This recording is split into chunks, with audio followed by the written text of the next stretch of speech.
Primero yo me casé después de terminar la secundaria y fui alfabetizadora por algunos años en mi propia comunidad. Y después de ser alfabetizadora quise trabajar como profesora. Entonces hubo la ocasión por esos años, más o menos la década del 83, 4, 5, profesores con quinto de secundaria que podían trabajar como categoría de tercera. Trabajé feliz con los niños, pero al final me sentí frustrada. Todo tenían que escribir en castellano, todo tenían que hacer sus cuadernos pudiendo sin poder y contestarme el examen, la evaluación, todo. Pero mi clase era lindo porque hablábamos en quechua y castellano.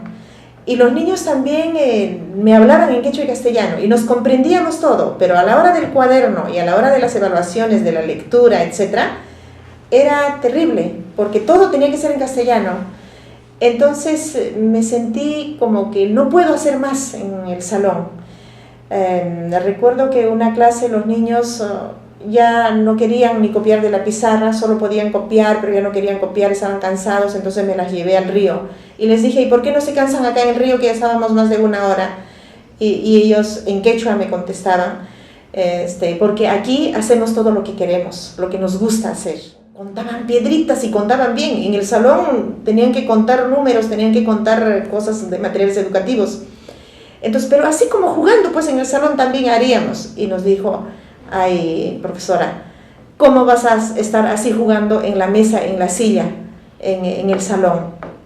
Afuera sí podemos jugar. Entonces, yo empecé a salir al río para hacer mis clases con los chicos. Pero tuve la llamada de atención de la directora, de la gente que ahí controla, ¿no? Y dijo que las clases son dentro del salón. Trabajé así unos meses más y pensé después, seguramente como yo no soy profesora, que ha estudiado para ser profesora, entonces no sé trabajar dentro del salón. Mejor estudiaré para ser profesora. Entonces eso entró en mi cabeza y migré a Andahuaylas por primera vez en mi vida. No conocía la capital de mi provincia. Y allí postulé al pedagógico. Ya iba por mi segunda hija, embarazada. Entré en el concurso de examen y empecé a estudiar con la esperanza de que ya voy a saber ser profesora, de trabajar exitosamente dentro del salón. Y no pasó eso. Terminé y me di cuenta más todavía que los estudios para ser profesora no te preparaban para ser feliz y exitosamente con los niños, lo que quieren hacer, sino era para que hagas lo que te pidan que tú tienes que hacer con los niños, o sea, el programa del Estado. Volví a ser alfabetizadora y traté de trabajar, pero como ya pensaría como profesora estudiada y como quechua hablante, porque la alfabetización era en quechua.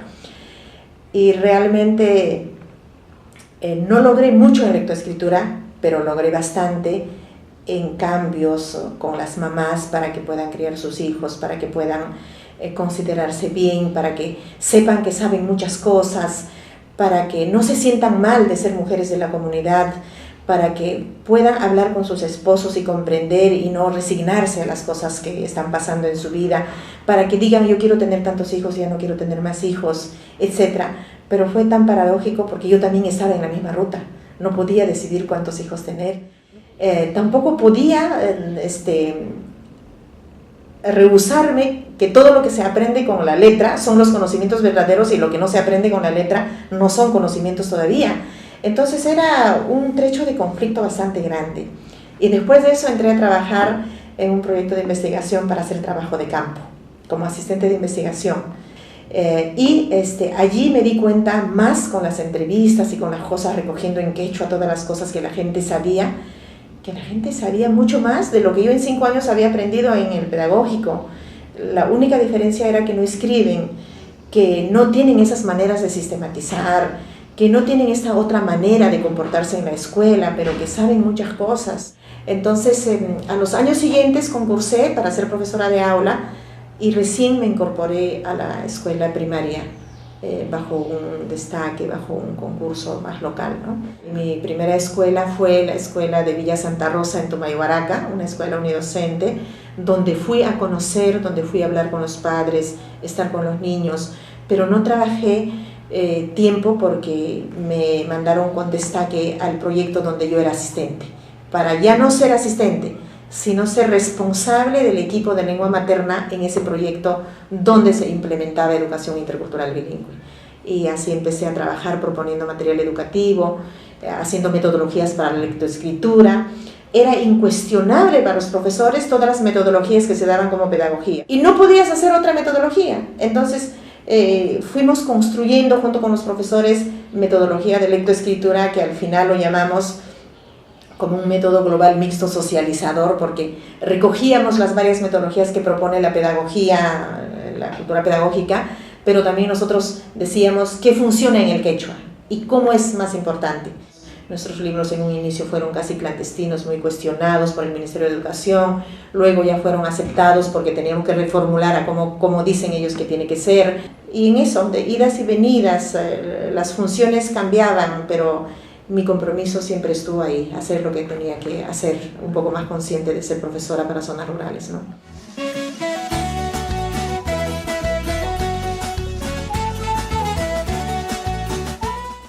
El puente entre la oralidad y la escritura, si se trata en la misma lengua, creo que es más viable, y creo que también eso sería lo que realmente corresponde, la oralidad de una lengua llevar a la escritura, al plano escrito. Y eso es que los niños vienen sabiendo hablar. Hay que, como en toda lengua, la escuela, hacerle conocer que todo lo que uno produce es posible abstraer, graficarlo con letras. El tema que es complicado es cómo tender puentes entre una oralidad de la lengua que saben y la escritura de una lengua que no saben. O sea, es más o menos ponerte, tú hablas castellano, tienes muchos conocimientos en castellano, te hablo en conocimiento para que me puedas entender mejor en castellano también, pero a la hora de escribir te digo, todo eso me lo escribes en inglés. Entonces yo creo que lo terrible, lo violento, lo inhumano está en eso, de que a un niño quechohablante le pidas que escriba lo que sabe o lo que acaba de aprender en castellano. Entonces, por más que uno le diga, la letra tal se codifica de esa manera y el niño aprende a escribir, pero no es solo escribir la letra, no es solo escribir el sonido, también es la estructura de una lengua diferente. Y si la estructura también lo tendría consciente de que tiene otra estructura el castellano, tiene otra estructura el quechua, pero es todo un proceso complejo en su cabeza. No se trata solo de que solventemente yo lo pienso en quechua, lo digo en quechua y ahora traduzco al castellano, porque para ser traductor también tiene que haber toda una preparación, cómo traducir, cómo trasladar esas categorías a cada uno en su lugar, ¿no? Entonces, sabiendo ahora que la escritura es una tecnología, ¿no? Es que los niños quechohablantes, cómo llegan a socializarse y manejar, aunque sea medianamente o pésimamente, una tecnología totalmente ajena a su vida, totalmente ajena a su práctica cotidiana, totalmente ajena a la percepción de sus sentidos. Qué distante, qué lejano son nuestras miradas aún estando tan cerca del otro. Qué terrible. O sea, cuando soy consciente de estas cosas en la vida, me da cierta nostalgia de que cómo somos los seres humanos, a veces tan indolentes, y poner autoridad ante algo donde no tenemos ninguna autoridad. De decir que estas cosas son así, y así tienes que aprender, y así tienes que decir, y así tienes que hacer. Yo creo que una educación intercultural para todos, pero así para todos, en todos los contextos y en todos los espacios, podría ser algo saludable para una sociedad que vive ya con tantos resentimientos, con tantos dolores, con tantas cosas que han dañado su humanidad. Pero si se sigue dando la educación intercultural para zonas rurales, para pueblos indígenas, Entonces, en vez de dignificar, sigue diciéndole que solo para ustedes hay estas cosas especiales. Para los otros que no somos como ustedes, no hay, seguimos con nuestra vida normal. Y a veces se llama todavía eso la educación normal. Y la otra educación será pues la educación anormal, por tanto para los que no están normal, ¿no? Entonces, creo que pensarlo para todos, una política educativa, sería saludable. Al menos no estarían todos en la práctica, pero creo que emocionalmente ya sería de alivio pensar que es para todos. Como los estudiantes que están yendo ahora a la universidad y sus estudios pre-empezar la especialidad en la universidad se llama nivelación. Entonces, mientras hay gente que se tiene que nivelar a los demás, entonces yo creo que eso precisamente ahonda las brechas, ¿no? Entonces, es justo que alguien diga, ya, yo me voy a nivelar, ¿ya? Para los que saben estar en la universidad, los que están en la zona urbana o no sé, pero también creo que habrá alguito en el que pueden nivelarse a mí.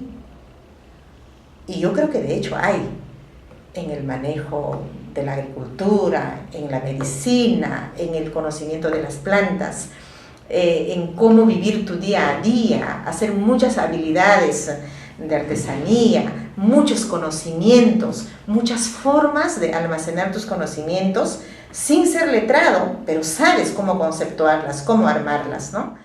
Pero si yo siento que solo a mí me falta aprender muchas cosas, que a mí solo me falta nivelarme a los demás, entonces siempre voy a decir que así será. Si lo asumo con pasividad, lo naturalizo, pero si lo asumo como algo de reflexión, voy a siempre tener mis sentimientos desencontrados y decepcionantes, ¿no? O sea, sentimientos para mal.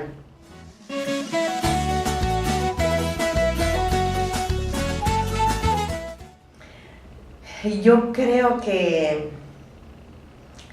hay bastantes reflexiones de los profesores y somos los maestros los que estamos reflexionando, analizando la realidad, dándole vueltas a las cosas que hacemos mal para poder hacer algo mejor. Y yo creo que son las instituciones los que no están repensando en el término institucional, o sea, la institución en conjunto. Pero las instituciones todavía no ven bien a este grupo, a este capital humano que tienen para poder darse cuenta ya de una vez y dar sus giros como institución, dar un viraje en toda su cultura institucional. Cuando yo vine como becaria, la Católica no estaba preparada para recibirme. A mí, con todas mis formas culturales, lingüísticas y de pensamiento, ahora tampoco lo están, pero sí tienen ya las puertas más abiertas, hay más acceso, hay más diversidad, hay más ganas de trabajar, ¿no? Pero no es suficiente que solo esté abierto, es necesario la reflexión a nivel institucional y el acompañamiento, porque como en todo, yo creo que ser diferente significa mínimamente no que alguien te ponga en tu sitio, sino que alguien vaya comprendiendo por qué eres diferente y te vaya encaminando, encauzando en este otro terreno que no conoces, pero que ya está sobre el terreno, ¿no? Qué complejo, delicado es decir, queremos ser interculturales para una institución. O también, qué complejo es asumirse que estoy tratando de ser intercultural o estoy bajo ese enfoque y todo el rato uno se da cuenta que uno mismo se traiciona porque las ideologías que han sido instalados décadas, muchos años y de muchas maneras violentas y fuertes, no es fácil de sacudirse, no es fácil de ser consciente, pero es una pena que hasta ahora, a 40 años de EIB en nuestro país, sigue siendo la educación intercultural bilingüe para zonas rurales y para pueblos indígenas. Y si no quieren reconocerse como indígenas, para los pueblos alejados, rurales y pobres. Entonces, sigue siendo una estigmatización oficial. Ni siquiera es una estigmatización de la sociedad entre ciudadanos, sino es oficialmente, porque así está desde el Estado.